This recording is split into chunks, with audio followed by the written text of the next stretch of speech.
언젠가 한 글을 본 적이 있는데 살면서 미루지 말아야 할 세 가지가 있다고 합니다. 첫 번째는 고마움을 표현하는 것입니다. 누군가 나에게 도움을 주었다면 나에게 친절과 도움을 준 이에 대해서 고마움을 미루지 않고 표현을 하는 것입니다. 그리고 두 번째는 용서를 구하는 것입니다.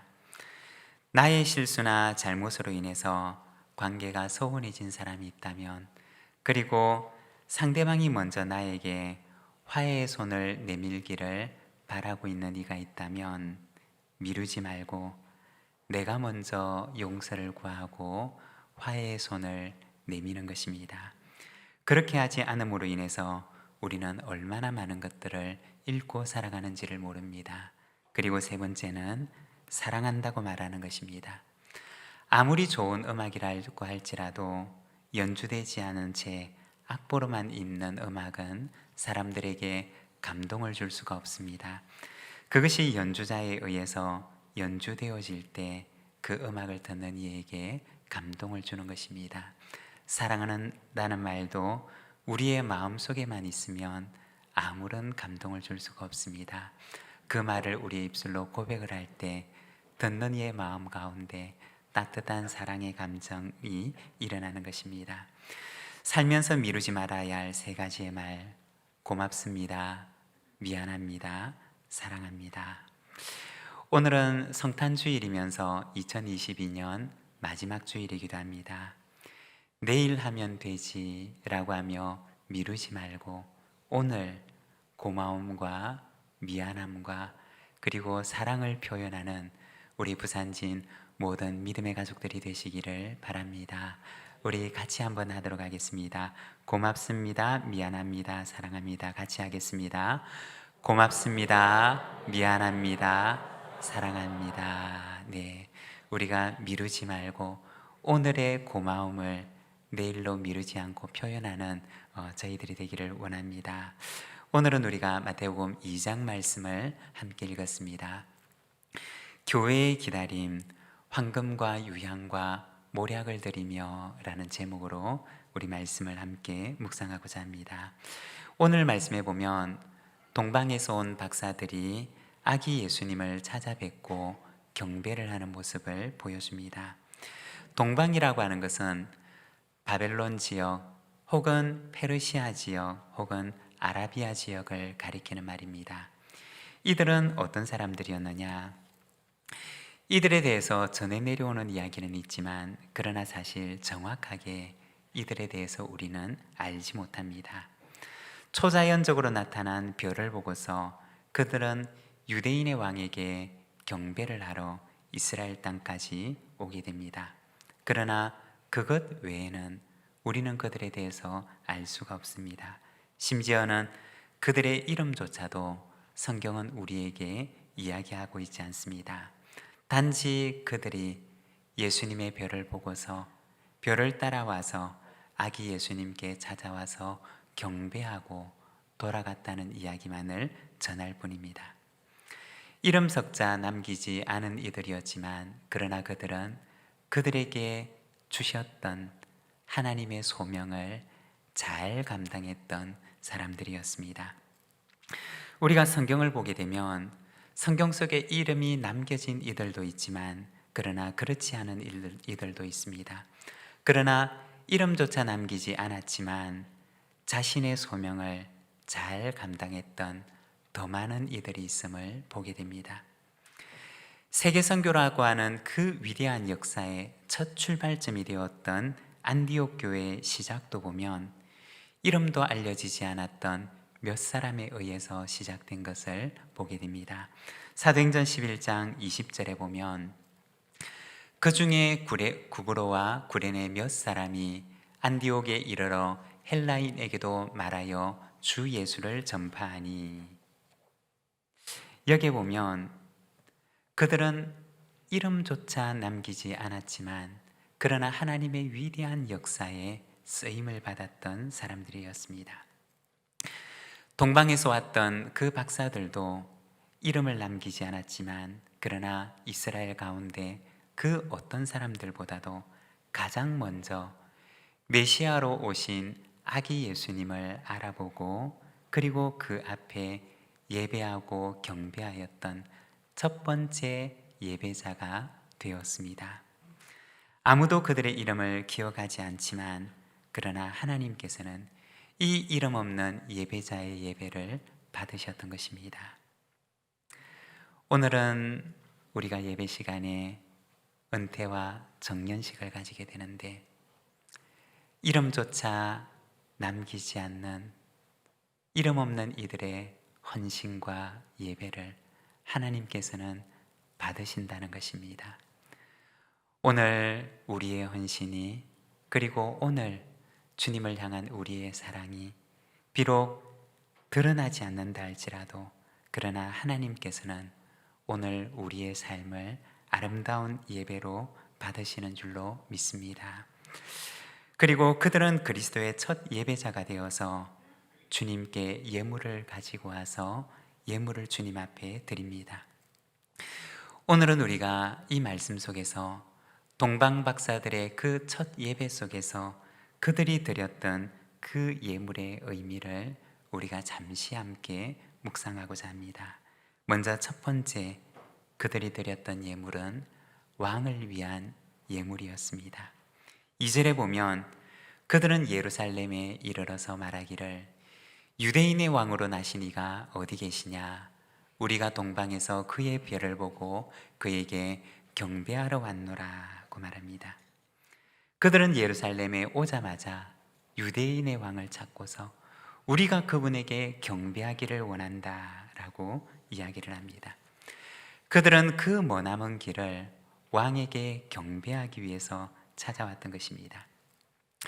성경에 보면 이방인들이 왕께 경배하기 위해서 찾아올 것을 말씀하시는데 시편 72편 10절의 말씀을 보면 다시스와 섬의 왕들이 조공을 바치며 스바와 시바의 시바 왕들이 예물을 드리리로다 라고 말씀을 합니다.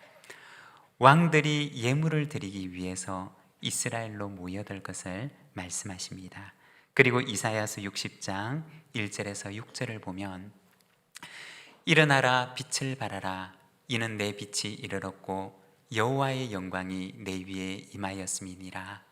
보라 어둠이 땅을 덮을 것이며 캄캄함이 만민을 가리는 이와 오직 여호와께서 내 위에 임하실 것이며 그의 영광이 내 위에 나타나리니 나라들은 내 빛으로 왕들은 비치는 내 광명으로 나아오리라.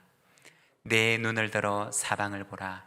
무리가 다 모여 내게로 오느니라. 내 아들들은 먼 곳에서 오겠고 내 딸들은 안기어 올 것이라. 그때 내가 보고 기쁜 빛을 내며 내 마음이 놀라고 또 화창하리니 이는 바다의 부가 내게로 돌아오며 이방 나라의 재물이 내게로 옴이라. 6절 말씀 함께 읽겠습니다. 허다한 낙타 미디안과 에바의 어린 낙타가 내 가운데 가득할 것이며 스바 사람들은 다 금과 유향을 가지고 와서 여호와의 찬송을 전파할 것이며. 아멘. 여기에 보면 이방 민족들이 하나님께 예배하기 위해서 금과 유향과 예물을 가지고 하나님 앞에 나올 것을 말씀합니다. 동방의 박사들은 시편의 노래처럼 이사야 선지자의 예언처럼 참 왕께 경배하기 위해서 가장 귀한 예물을 가지고 예수님께 나왔던 것입니다. 그들이 준비했던 그 예물은 바로 왕으로 오실 분께 드릴 예물이었던 것입니다. 또한 두 번째, 그들이 드렸던 예물은 하나님께 드리는 예물이었습니다. 그들이 드린 예물 가운데 유향은 하나님께 드려지는 제사에 사용하는 것이었습니다. 그리스도의 신성을 의미하는 예물입니다. 레위기 2장 1절과 2절에 보면 누구든지 소재의 예물을 여호와께 드리려거든 고운 가루로 예물을 삼아 그 위에 기름을 붓고 또 그 위에 유향을 놓아 아론의 자손 제사장들에게로 가져갈 것이요 제사장은 그 고운 가루 한 움큼과 기름과 그 모든 유향을 가져다가 기념물로 제단 위에서 불사를 지니 이는 화제라, 여호와께 향기로운 냄새니라. 이 레위기 말씀을 보게 되면 하나님께 드리는 제사의 감사의 소재 위에 유향을 놓고 제단 위에서 불사를 하고 말씀을 합니다. 그러면 그것이 여호와께 드리는 향기로운 냄새가 될 것이라고 말씀을 합니다.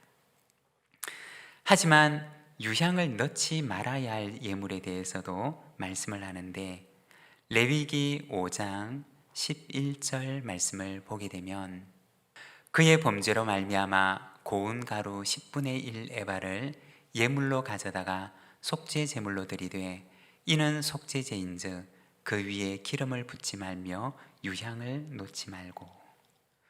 죄로 인한 예물일 경우에는 유향을 드리지 말 것을 말씀을 합니다. 유향은 어떤 것이냐? 하나님께서 기뻐 받으시는 예물 위에 함께 드리는 예물입니다. 사랑하는 여러분, 저와 여러분의 삶이 유향과 같은 삶이 되기를 원합니다. 하나님께서 기뻐 받으시고 그 제단 위에서 불태울 때 하나님께 향기로운 제사가 되고 향기로운 향기가 되는 저와 여러분의 삶이 되시기를 바랍니다. 그리고 세 번째, 그들이 드렸던 예물은 장례를 위한 예물이었습니다. 그들이 드린 예물 가운데 모략이라고 하는 것이 있는데, 이것은 굉장히 값비싼 예물이었습니다. 당시의 모략은 식물에서 채취를 했던 아주 진한 향기를 내는 황금만큼 귀한 예물이었습니다. 그런데 이 예물은 장례에도 사용이 되었습니다. 요한복음 19장 39절과 40절의 말씀을 보면 일찍이 예수께 밤에 찾아왔던 니고데모도 모략과 침향 섞은 것을 100리트라쯤 가지고 온지라. 이에 예수의 시체를 가져다가 유대인의 장례법대로 그 향품과 함께 세마포로 쌌더라. 니고데모는 예수님의 장례를 위해서 모략이 섞인 향품을 가지고 오는데, 유대인의 장례법을 따라서 그 향품을 예수님의 시신과 함께 두게 됩니다. 모략을 가지고 왔던 동방의 박사들은 미처 알지 못했겠지만, 그러나 그들이 마음을 다해서 드렸던 그 예물은 예수님의 장례를 보여주었고 예수님의 장례를 예비하는 예물이 되었던 것입니다. 우리 주님께서는 왕으로 이 땅에 오셨고 그리고 성육신 하나님으로 이 땅에 오셨지만, 그러나 우리를 위하여 자신의 생명을 내어주신 섬김의 종으로 또한 이 땅에 오셨습니다.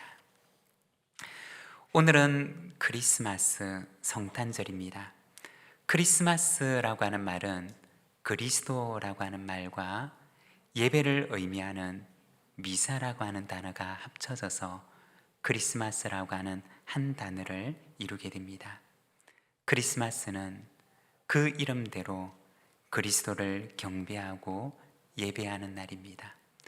왕이신 그리스도를 예배하고 하나님의 본체이시지만 자기를 비우시고 종의 모습으로 성육신하여 이 땅에 오신 그리스도를 예배하며 우리를 위하여 죽으시고 살아나신 그리스도를 우리가 경배하고 찬양하는 날입니다. 주님 앞에 예물을 가지고 먼 동방에서 찾아왔던 동방의 박사들처럼 오늘 우리도 우리의 삶을 하나님께서 받으시는 향기로운 예물로 드리면서 왕 되신 주님을 경배하는 삶을 살아가는 우리 모든 믿음의 가족들이 되시기를 바랍니다. 우리 함께 기도하겠습니다.